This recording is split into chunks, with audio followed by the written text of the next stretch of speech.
I want to tell you exactly why solution-focused brief therapy is very hard to practice.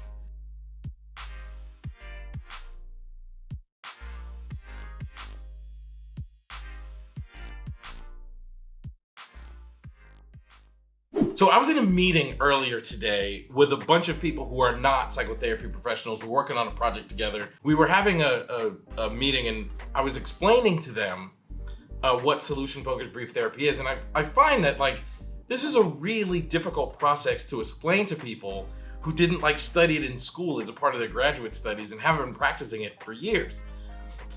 Because having conversations with people about their past successes and projecting those past successes and resources into a future, it's a very unusual conversation. Most of the world does not talk like this.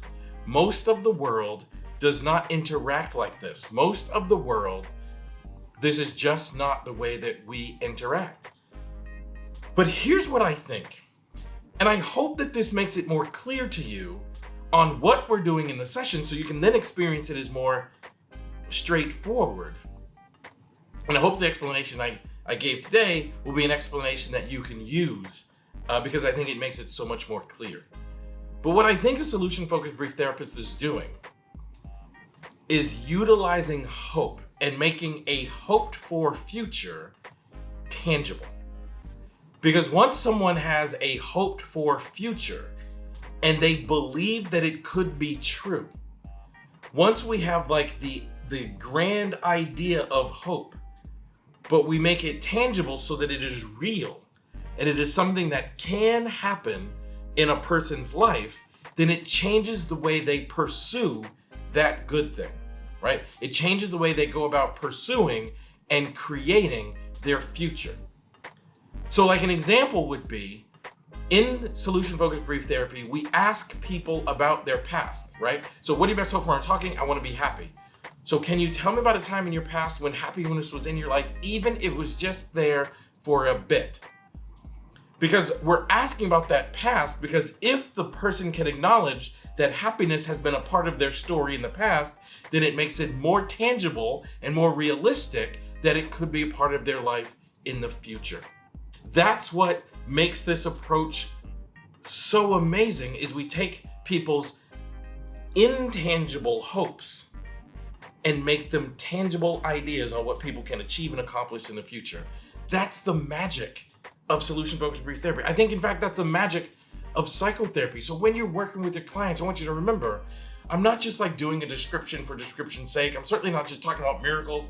What I'm doing is I'm asking people to take this intangible idea that you're hoping for in the future and having conversations about it that make it feel real and possible and tangible and grabbable, that make it feel remarkable. I think that's what solution-focused brief therapy is. That's what we're doing with our clients. And once you understand that, then it becomes much more simple and straightforward to do, and certainly more easy to describe to our colleagues who do something else, or people in your life who don't understand this stuff. I think that's the magic of solution-focused brief therapy. So just understand, what we're doing is we're taking an intangible hope and making it tangible, real, possible. Because once a person believes that their hope for a future can be real, then it changes everything about the way they think, about the way they conduct themselves, about the way they believe, about the way they work. And that's really the essence of this work. I've seen this happen so many times in our work. I think about working with people who struggle with addictions, and they walk to my office and they just think I'm an addict and I'm going to be drinking forever. I'm going to be using drugs forever. And you ask them about what was your life like before the alcohol and drugs, and they tell you about it. So suppose you woke up tomorrow and you were that sober version of yourself again, what would you notice? You can watch them start the more they believe that they can live a sober life, it changes the way they go about creating the next chapter of their life. That's the essence of this approach. That's the essence of this work. And I hope that kind of makes some sense to you. Thanks for watching. Thank you so much for watching this video. I hope you enjoyed it. If you want more videos like this, Please subscribe to this channel and make sure you hit the bell so you get notifications. And don't forget to leave a comment. One of my favorite things is interacting with people and learning what they got from the video. So thanks for watching, subscribe, comment, see you soon.